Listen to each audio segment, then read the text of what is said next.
Once upon a time, in a kingdom not so far away, lived a girl named Cinderella, not just a title, but a hardworking soul trapped in a life of servitude. Every day, she awoke before dawn, scrubbing floors and cooking meals for her demanding stepfamily. But behind those glass slippers lay a dream of something more. Imagine her hustle.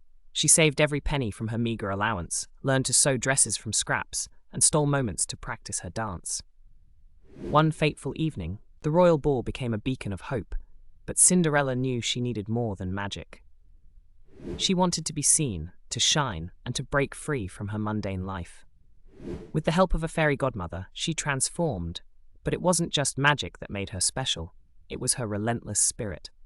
When the clock struck 12, she fled, leaving behind a slipper, but also a promise to never give up. The prince searched for her, not just for the slipper, but for the girl who embodied resilience.